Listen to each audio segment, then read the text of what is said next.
পড়শির রাজ্য থেকে নাকি বাঘ ঢোকানো হচ্ছে। শুনতে আজব লাগলেও এই বক্তব্যই গতকাল রাতে শোনা গিয়েছে মুখ্যমন্ত্রী মমতা বন্দ্যোপাধ্যায়কে। পড়শির রাজ্য বলতে তিনি উল্লেখ করেছেন যে ওড়িশা সরকার তারা নাকি আমাদের এই রাজ্যে বাঘ ঢুকিয়ে দিচ্ছে, যেই বাঘ ধরতে প্রায় ৩৫ লক্ষ টাকা খরচা হয়ে যাচ্ছে।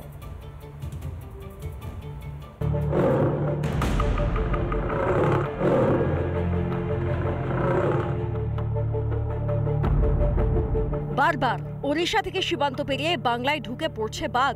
এতেই এবার বেজায় চটলেন মুখ্যমন্ত্রী মমতা বন্দ্যোপাধ্যায়। বাংলায় বাঘ পাঠানো হচ্ছে বলে ওড়িশা সরকারকে তোপ দাগলেন মুখ্যমন্ত্রী। আর যেই আমাদের লোকেরা ধরবে, এটা একটা মডেল যে কায়দায় ধরেছে, কোনো রকম তাকে আহত না করে আবার একটা পাঠিয়ে দিয়েছি। এটা আবার কি? পাঠালে চিরকালের জন্য পাঠাক আমরা রেখে দিচ্ছি। মুখ্যমন্ত্রী কেন বলছেন এমন কথা? কারণ ফের পুরুলিয়ায় বাঘের আতঙ্ক। ঝাড়খণ্ড সীমান্ত লাগোয়া পুরুলিয়ার চান্ডিল জঙ্গলে মিলেছে বাঘের পায়ের ছাপ। জঙ্গলে একটি গরুকেও বাঘে হত্যা করেছে বলে অভিযোগ। বাঘের সন্ধান পেতে জঙ্গলে বসানো হয়েছে ক্যামেরা। जो भी अभी बाघ का तो 100% तो अभी नहीं बोल सकते, क्योंकि जो पगमार्क देखा गया है उस आधार पर हो सकता है बाघ हो सकते हैं, तेंदुआ भी हो सकता है। अभी तक हम लोग का कोई विजिबिलिटी अभी तक मिला नहीं। কয়েকদিন আগেই এই রাজ্যে ঢুকে পড়েছিল বাঘিনী জিনাত।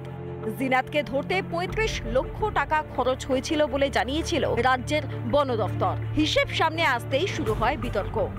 এবার কি তাই আগে ভাগেই গা বাঁচানোর চেষ্টা মমতার? এবং আমাদের পুলিশ কনভয় করে তাকে রিটার্ন দিয়ে এসছে। কিন্তু আবার একটা এসে ঢুকেছে কালকে।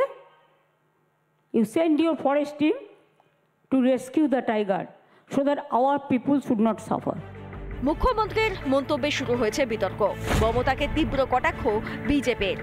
সবকিছু থেকে দৃষ্টি ঘোরানোর জন্য, নিজের কৃতিত্ব টানার জন্য এই মৎস্যজীবীদের আমি রক্ষা করেছি, এই বাঘ ঢুকে গেছে আমি বাঘকে রক্ষা করছি। আসলে এখানে তো আসলে ওরা তো সব কাগুজে বাঘ, আপনার বাঘরা তো সব বীরভূম আর বিভিন্ন জায়গায় বসে আছে। রাজ্যে একের পর এক জঙ্গির হদিশ সামনে এসেছে। বাংলাকে নিরাপদ ঘাঁটি তৈরি করে নাশকতার ছক কষছে জঙ্গিরা। এই সব ঘটনা থেকে নজর ঘোরাতেই বাঘ নিয়ে ওড়িশাকে তো মমতার। রিপাবলিক বাংলা। ৯ জানুয়ারি শুরু হচ্ছে গঙ্গাসাগর মেলা। বাংলাদেশের যে অরাজক পরিস্থিতি রয়েছে সেই পরিস্থিতির প্রেক্ষিতে গঙ্গাসাগর মেলার আয়োজন এবং যে কারণে বিশেষ সতর্কতাও জারি করা হয়েছে। চলছে পুলিশের নজরদারিও।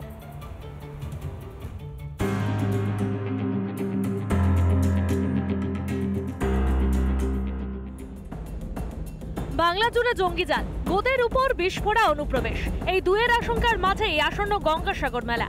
ইতিমধ্যেই গঙ্গাসাগরে ভিড় জমাতে শুরু করেছেন সাধু সন্ত থেকে পুণ্যার্থীরা। কোন রকম নাশকতা ও অনুপ্রবেশ এড়াতে এবার বাড়তি সুরক্ষা গঙ্গাসাগরে। মোতায়েন থাকবে ১২,০০০ পুলিশ। কাকদ্বীপ ও চেমাগুড়িতে বাড়তি সতর্কতা, মেটাল ডিটেক্টরের ব্যবস্থা, বাড়ছে চেক পয়েন্টের সংখ্যা, জলপথেও কড়া নজরদারি। মেলা জুড়ে সিসি ক্যামেরার ব্যবস্থা। সিসি ক্যামেরার মাধ্যমে গতিবিধিতে নজর। জলপথে আসা যাত্রীদের উপর বিশেষ নজরদারি।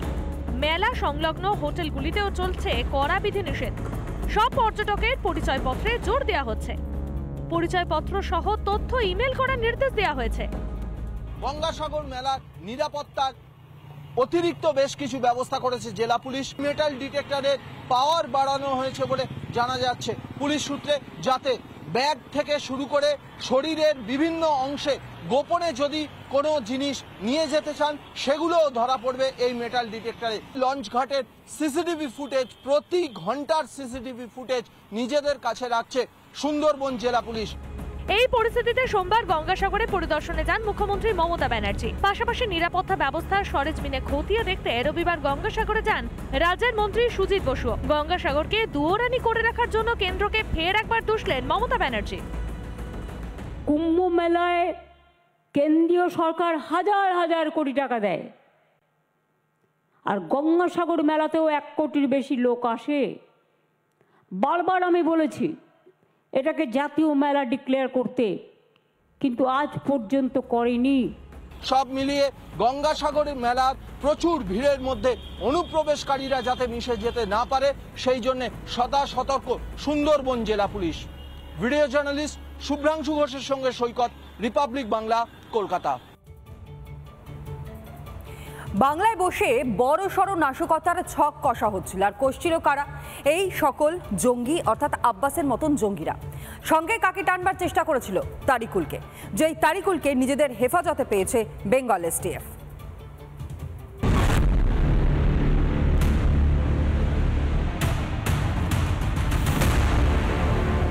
বাংলায় নাশকতার ছক জঙ্গিদের।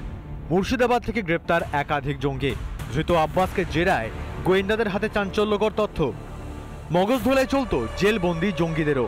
বিভিন্ন জেলে গিয়ে চলত মগজধোলাই। পরিকল্পনা ছিল বাংলাদেশ যাওয়ারও। এবিটি প্রধান রহমানির সঙ্গে সাক্ষাতের পরিকল্পনা। যোগাযোগ করা হয় তারিকুল ইসলামের সঙ্গেও।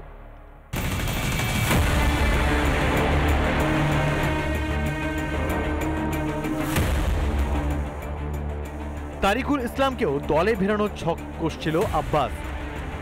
একাধিকবার কথা হয় তারিকুল ও আব্বাসের। জেল মুক্তি হলেই এবিটিতে যুক্ত করার পরিকল্পনা। তারিকুলকে সঙ্গে নিয়ে বাংলায় নাশকতার ছক। আব্বাসের থেকে প্রাপ্ত তথ্যের ভিত্তিতে খাগড়াগড় কাণ্ডে জেলবন্দি তারিকুল ইসলামকেও জিজ্ঞাসাবাদ করা হয়। সোমবার বহরমপুর সেন্ট্রাল জেলে যায় অসম এসটিএফের বিশেষ দল। আজ বহরমপুর আদালতে পেশ করা হয় তারিকুল ইসলামকে। তারিকুল ইসলাম এবং আব্বাস আলীকে মুখোমুখি বসিয়ে জিজ্ঞাসাবাদ করে গোটা বিষয়টি স্পষ্ট হতে চাইছিলেন গোয়েন্দারা। সেই মতোই আজকে সকাল নাগাদ কিন্তু অসম এসটিএফের যারা আধিকারিক তারা বহরমপুর সেন্ট্রাল জেলে যান এবং সেখান থেকে তারা চলে আসেন বহরমপুর আদালতে। এই তারিকুল ইসলাম তাকে নিজেদের হেফাজতে নিতে চেয়ে প্রেয়ার করেছে, অর্থাৎ বহরমপুর আদালতে প্রেয়ার করেছে বেঙ্গল এসটিএফের আধিকারিকেরাও। আদালতে তারিকুলকে হেফাজতে নিতে চায় বেঙ্গল এসটিএফ। সেই মতো বেঙ্গল এসটিএফের আর্জি মেনে 13 জানুয়ারি পর্যন্ত তারিকুলের হেফাজত মঞ্জুর করে বহরমপুর আদালত। এসটিএফে প্রেয়ার করেছিল আগের দিন, তার বেসিসে আজকে তাকে প্রোডাকশন করা হয়েছিল এবং আজকে বেঙ্গল এসটিএফ থেকে 7 দিনের পিসি প্রেয়ার ছিল, সেটা লার্নেড কোর্ট কনসিডার করে 7 দিনেরই পিসি দিয়েছেন উইথ ডাইরেকশন। তো 13 তারিখে তাকে আবার কোর্টে প্রডিউস করা হবে।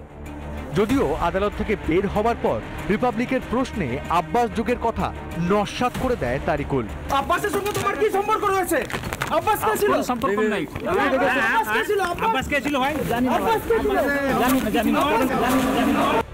আব্বাস ও তারিকুলকে কি মুখোমুখি বসে জেরা করবে গোয়েন্দারা? জেরায় কি আরও নাম উঠে আসবে? নাশকতার ব্লুপ্রিন্টের মাথায় কারা? কারা মদত দিচ্ছিল জঙ্গি কার্যকলাপে? একাধিক প্রশ্নের উত্তর এখনো অধরা। তারিকুল ইসলাম তাকে নিজেদের রিমান্ডে নিয়ে বেঙ্গল এসটিএফের আধিকারিকেরা আর কি কি তথ্য পান সেদিকেই সকলের নজর রয়েছে। মুর্শিদাবাদ থেকে ইন্দ্রাশিস বাগচি, রিপাবলিক বাংলা। নানা ধরনের কন্টেন্ট দেখার জন্য লাইক করুন, শেয়ার করুন আমাদের ফেসবুক পেজ, সাবস্ক্রাইব করুন আমাদের ইউটিউব চ্যানেল। পাশাপাশি অন্যান্য ব্রেকিং নিউজের জন্য অবশ্যই চোখ রাখুন রিপাবলিক বাংলায়।